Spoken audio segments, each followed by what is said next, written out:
Thank you, Kevin. Whew.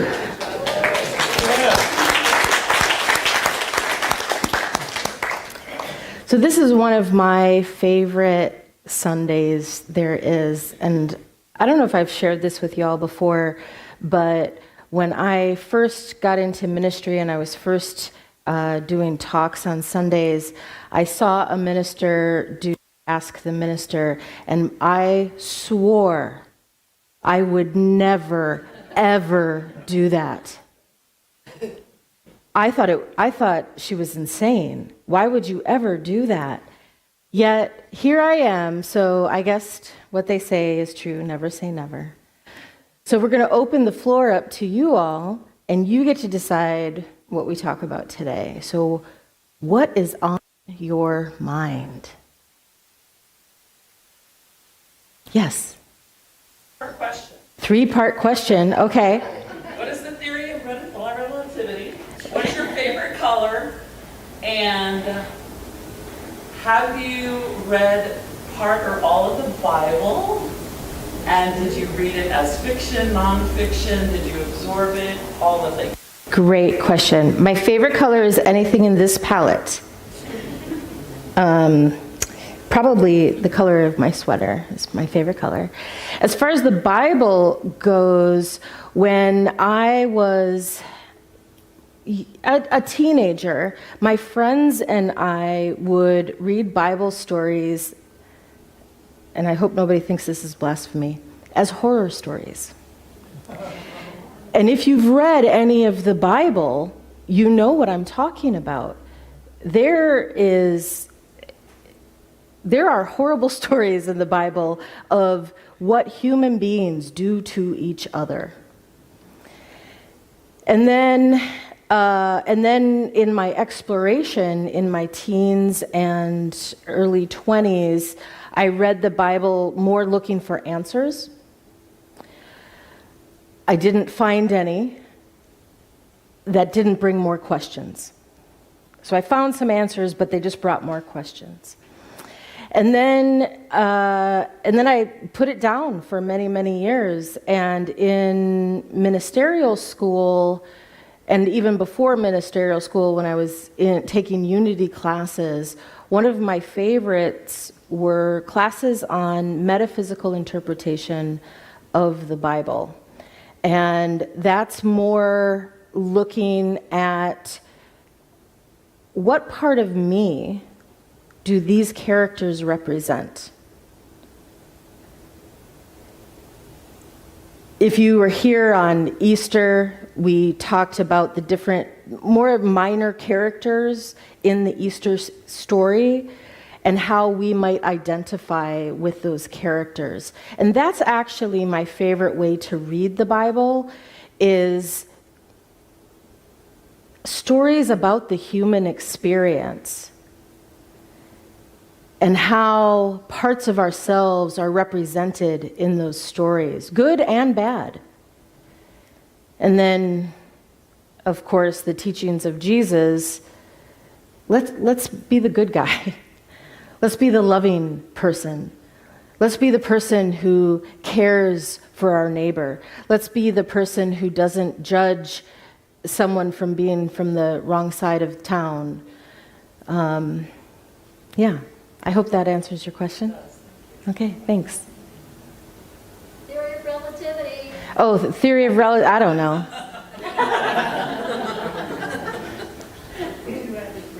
Two out of three ain't bad. Yeah.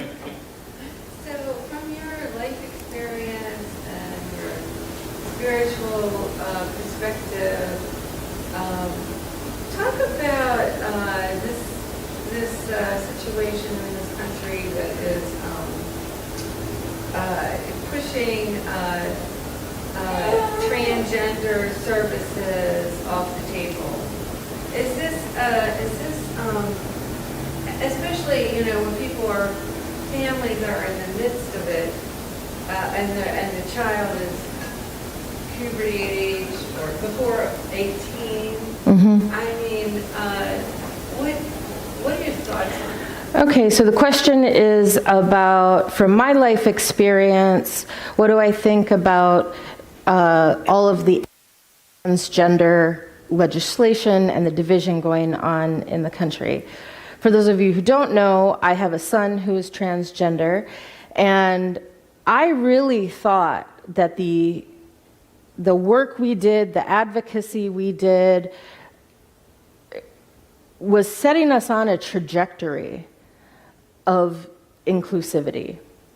And it turns out that that was true, but then anytime a group of people who have been marginalized start coming out of the margins and being mainstreamed, there's people in the mainstream who say, wait a minute, this is my stream. Get back to the margins where you belong. So I believe that's what's happening now. And you asked specifically about services for teenagers. And I'll tell you, if there's any question, teenagers aren't having surgeries, okay?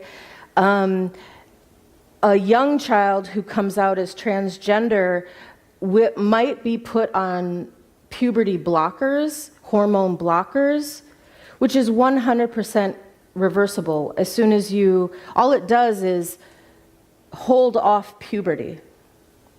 They stop taking the medication, puberty kicks in. And what that does is give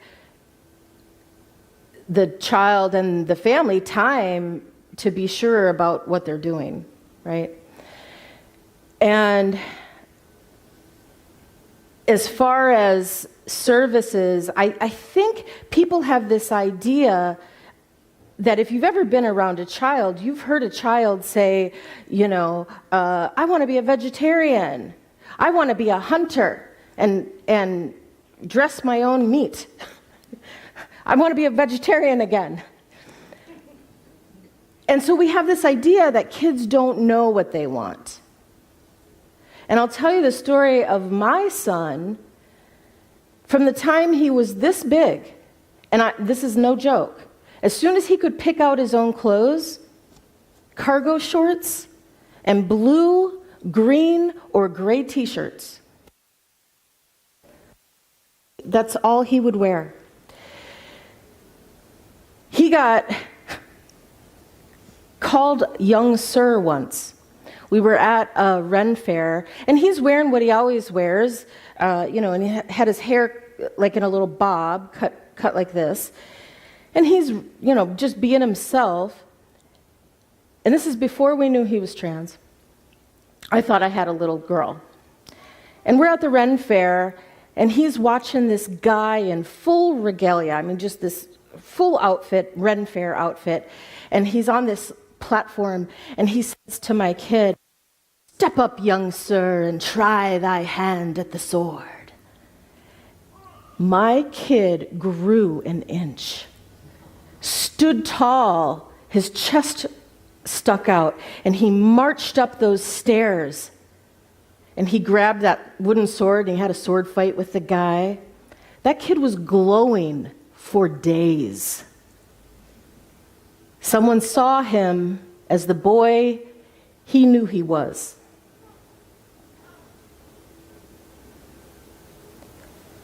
Transgender kids,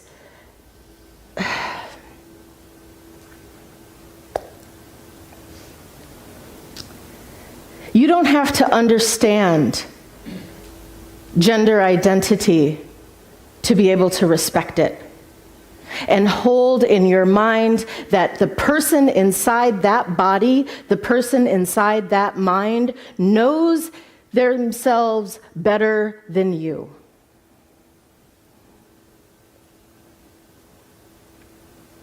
That's all I got on that.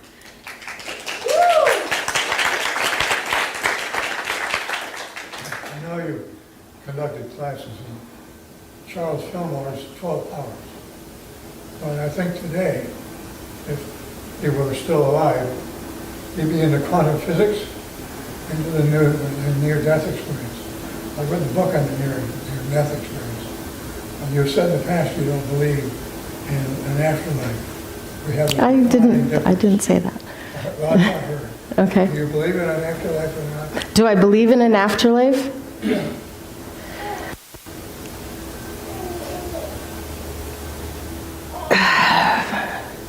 I do. I'm trying to discern how much I say about that. How many hours you guys got?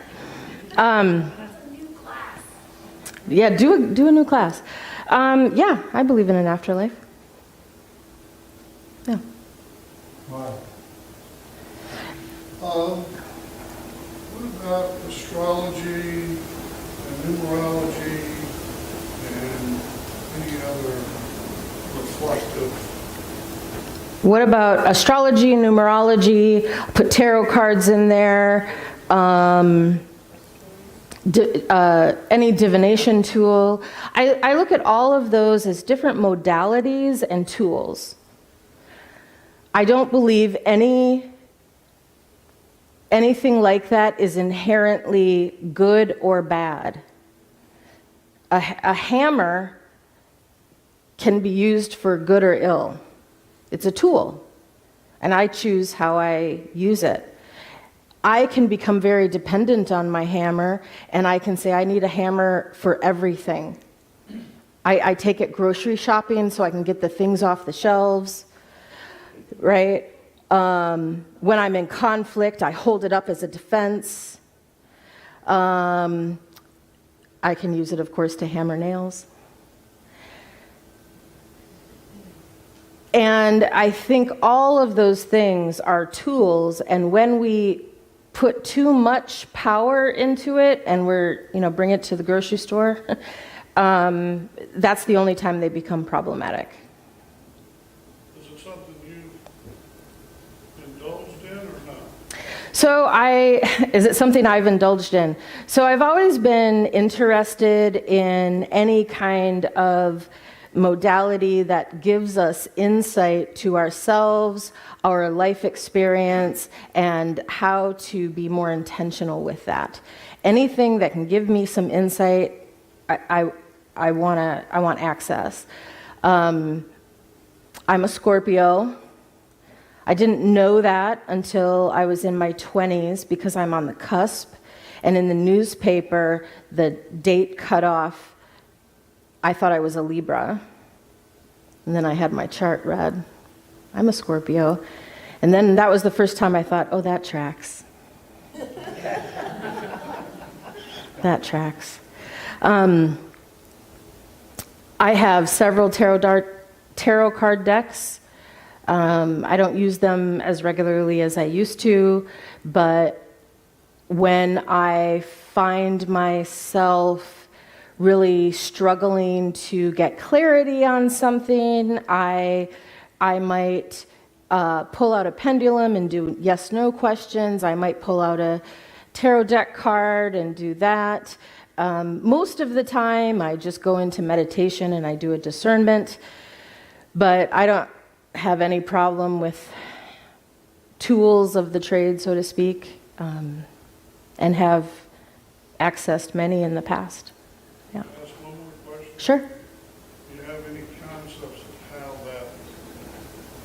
this works? How astrology works, how numerology works, how this process of information.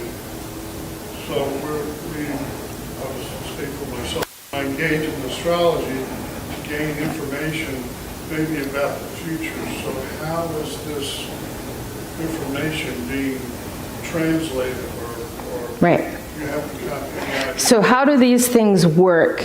And if we do get insight, what's the mechanism? Is that what you're asking? How does that work? Just, to me, it's a reflection. I'm just seeing a reflection in a mirror.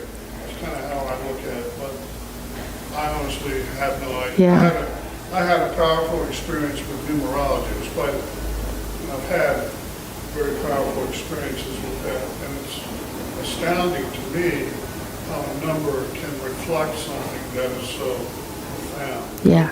So I have no idea.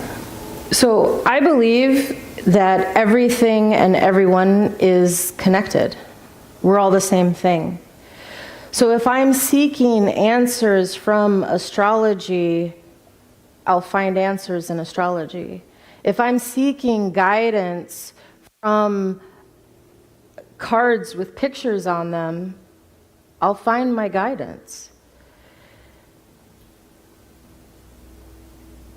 All of these things are tools, and they're tools that we are engaging with, so our consciousness is engaging and we are seeking something specific. Usually it's reassurance. And I had a tarot mentor many years ago who told me that everyone is seeking reassurance, and if we can give people reassurance, it's a good reading. And even if we have challenges in our life, what we really want is reassurance. And I remember that every time I engage with any tool, whether it be prayer, tarot cards, talking with a friend, any tool, I remember that what I am actually seeking is reassurance. And I almost always find it. Well, I do always find it eventually. Sometimes I'm a little resistant to it.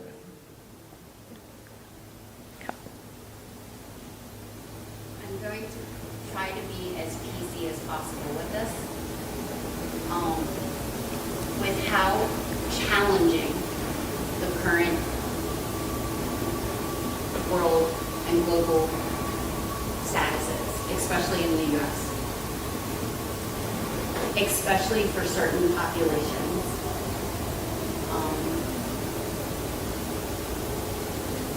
And not everyone's life experience or circumstances are pleasant. We see that every day. And people experience extreme hardships and extreme trauma and extreme violence. And sometimes people will say, someone will say what is considered like a platitude. And it's like, oh, well, you know, it's all for the best. Mm-hmm. Or, you know, put it, you know, let go and let God. Or God won't give you more than you can handle. And to someone who might have lost a child or is going through whatever the travesty is, can you maybe touch upon toxic positivity, especially for people that are going through extreme hardships? Can I touch on toxic positivity, especially for people going through extreme hardships? I'll give you a little answer because that's actually a talk topic that's coming up in the future.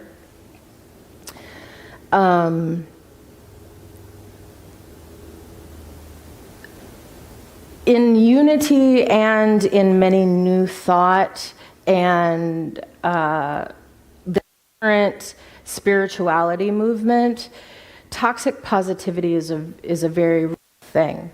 If we just don't talk about it, maybe it'll go away. If I just say the happy parts, maybe the happy parts will prevail. If I just use my spiritual tools to find peace right now, I won't have to actually deal with whatever the thing is, right? And it's toxic because it's avoidance, really. And we use spiritual bypassing to feel good in the moment so we don't have to deal with the things. And the most common thing is take a few deep breaths, relax and become calm in this moment, which is a fabulous tool, right? It's a fabulous tool. Deep breaths. There's biology that happens when we take deep breaths. It does change us, and it lowers our heart rate, and it calms us down, and it can even release chemicals in our brain that help us deal with stress. But if we only do that so we can stop being upset, and we get calm, and then we go about our day, and if that's the only thing we do, guess what remains? Whatever it is that got us upset in the first place, right? So I believe that toxic positivity is just avoidance. And you mentioned something about people saying platitudes. And I think that's because we are not skilled, as a populace, we are not skilled in being present and bearing witness for each other. One of the things that I witness often, especially in spiritual communities where we all care about each other, someone is upset and they're crying, and 3 people will run over to them and start rubbing their back and giving them a hug and shoving the tissues in their face. And what I see is, I'm uncomfortable with your upsetness. Is that a word? With your upsetness, please stop crying. Does that mean that people don't care? Absolutely not. That's not what I'm saying. They care. But imagine how different it is when your friend is upset and starts crying, and rather than grabbing them and hugging them, you're not grabbing them. Yeah. Rather than that, imagine how different it might be if you could just be present and say, tell me what you're experiencing. How about both? I'm sorry? How about both? Yeah, I'm not saying don't give your friend a tissue and don't give him a hug. Yeah. I'm speaking to the toxic positivity and platitudes in lieu of being fully present for each other. Yeah. More to come. What else you got?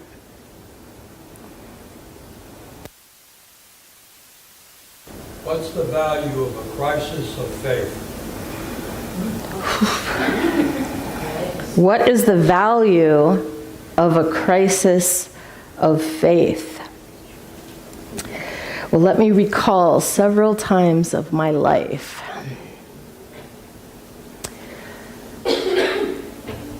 I think the value of a crisis of faith is awareness.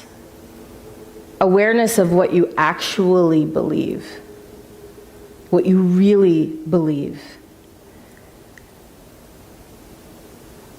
And when I say that, I mean the belief system that motivates how you show up in the world, the belief system that is the lens through which you see the world. Without challenge, we say we believe, ABC. We believe ABC. And if that is never challenged, we may or may not ever know that we don't actually believe that.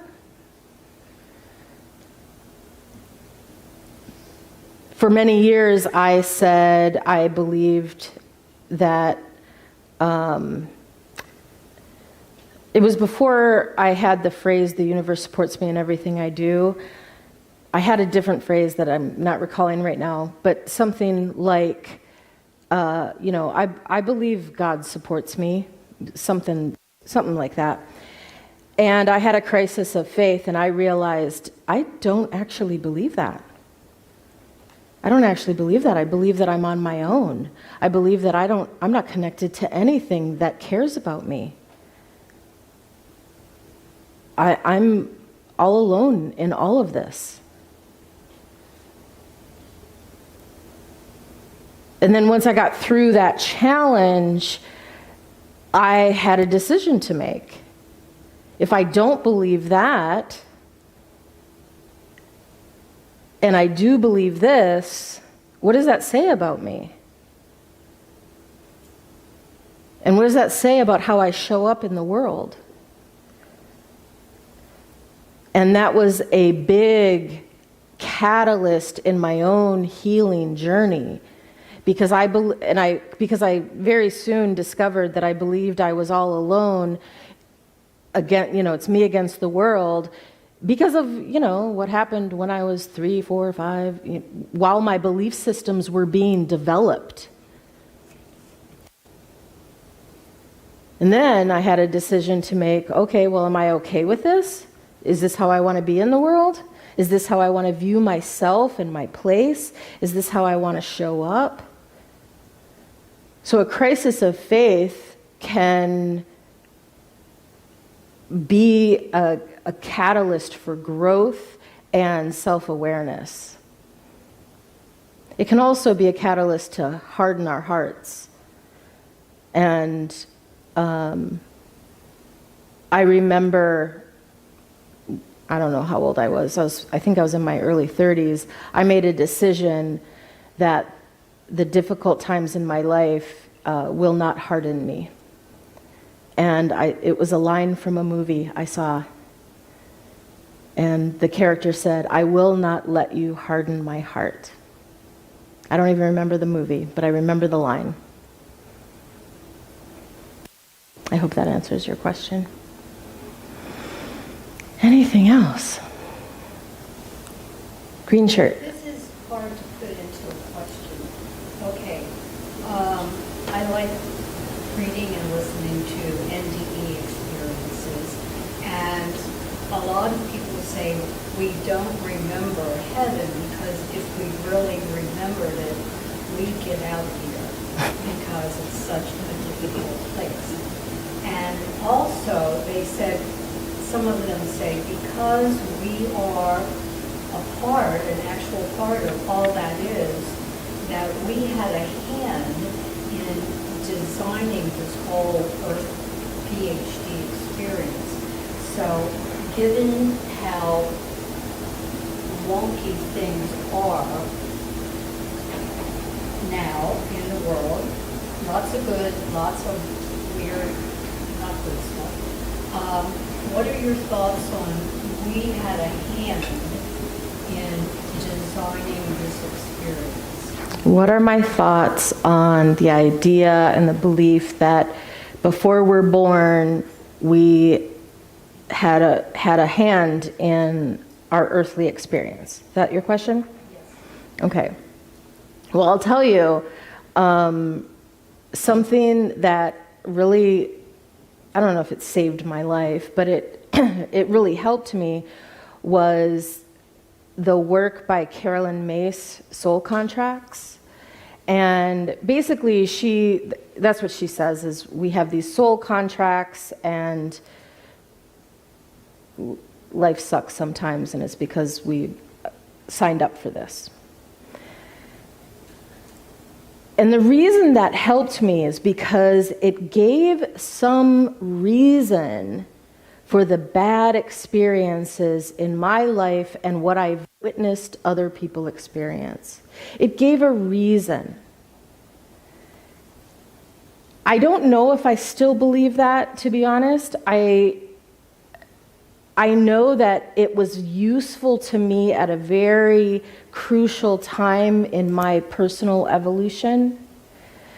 I don't know if we make contracts, and we choose our parents. That's another popular belief. I don't know if that's true. And where I've come with all of this is, whether it's true or not, what am I going to do today? Whether an afterlife is true or not, what am I going to do today?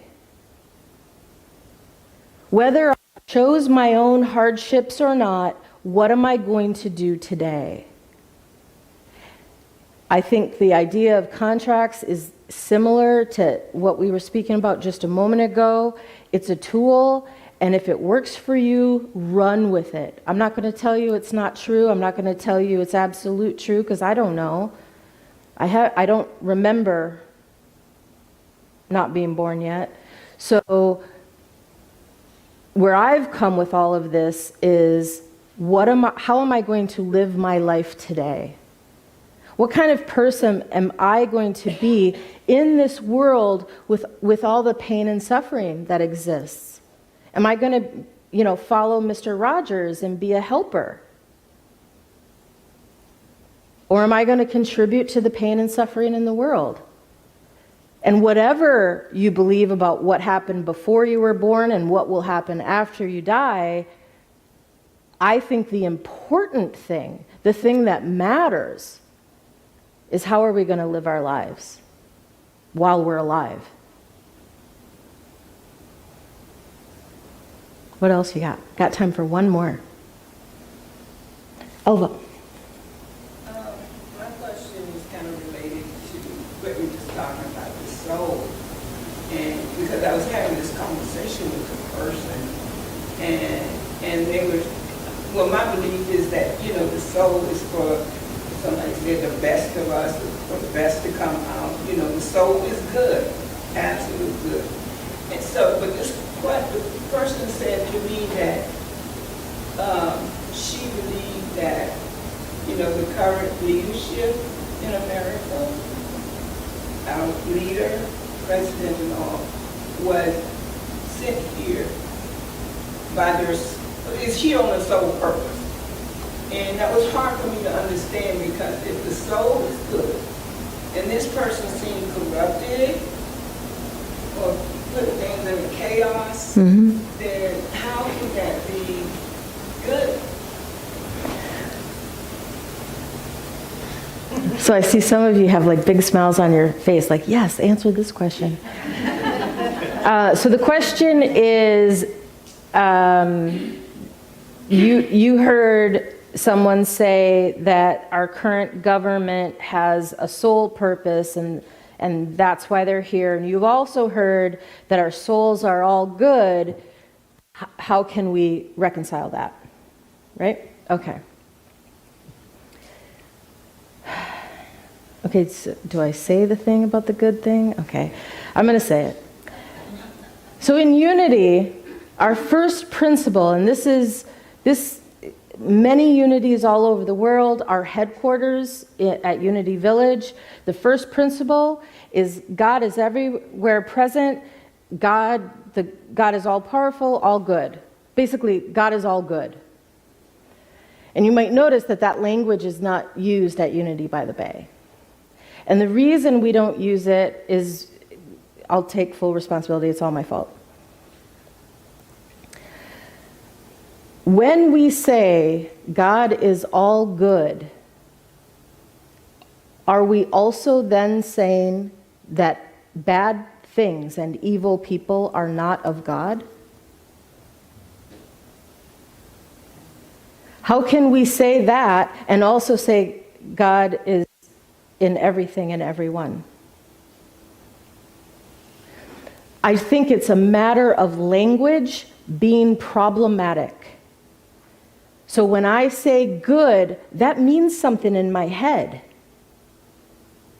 It means, for one thing, it's not bad.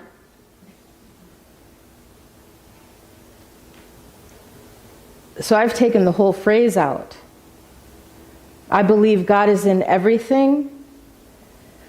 I believe there's a neutrality with God. And yet I think that the creative life force energy that is God, that is the life that animates us, that animates the trees, the force energy, always works towards balance and flow of creative life. Is that always good? I don't know. When I get a virus and I take an antiviral medication, is that good for the virus? I don't think so. It's good for me.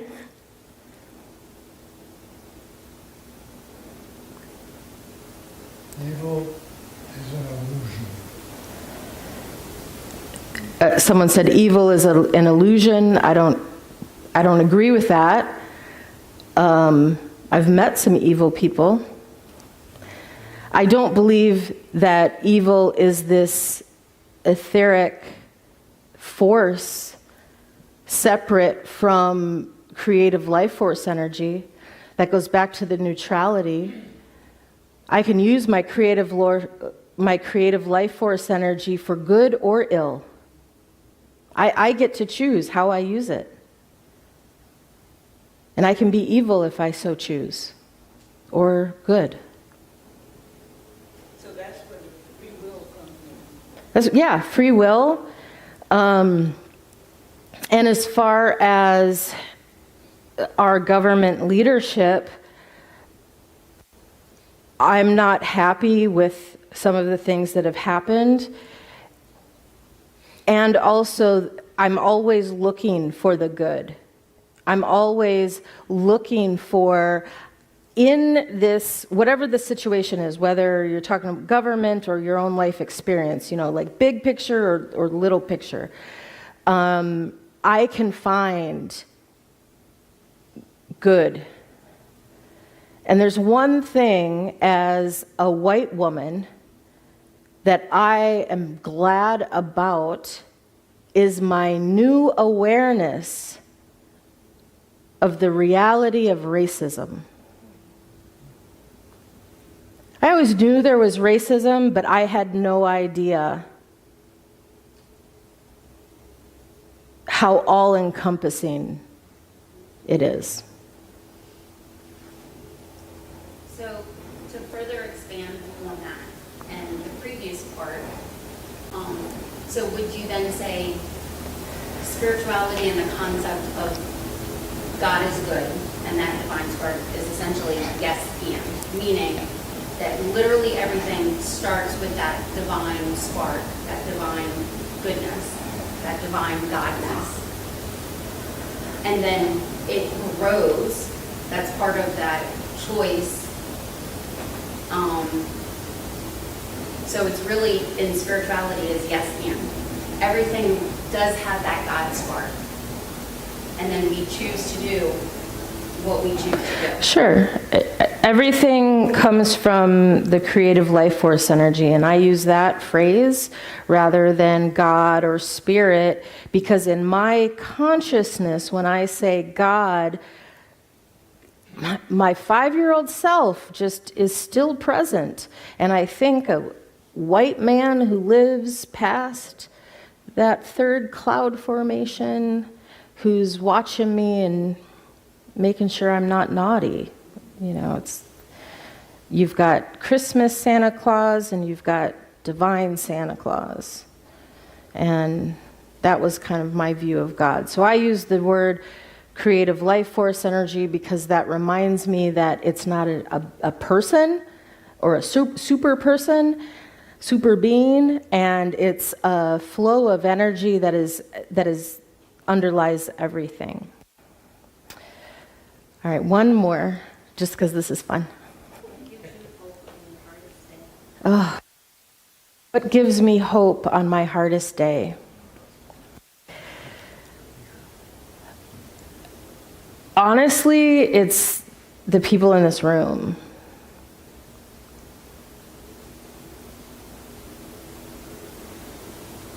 It's important to me to live my life purpose. And I believe that is divinely, not orchestrated, I don't know what the right word is, but I believe that my purpose is a divine one. And that doesn't mean I'm special, because I think your purpose is divine as well.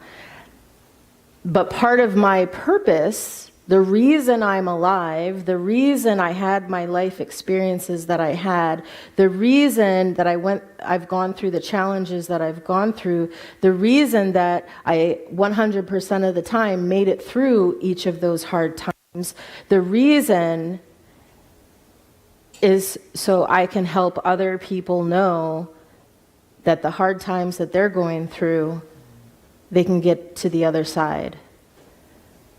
That the challenges that they experience, they can learn and grow from them rather than getting a hardened heart. That I can help people see that they can create the life they want to live. It doesn't, not to reflect mine and stand up here and say whatever I say, but whatever your divine purpose is, you can live that with intention and attention. And as I do that, I have witnessed my own healing influence other people and their healing. And then, if that person does some healing work and influences someone else, it's like that old 70s commercial, and they told two friends, and they told two friends, and they told two friends. Do you remember that? I loved that commercial. You'd have one woman, I think it was a hair product, and then 2, and then 4, and then 8, and then 16. I want to do that.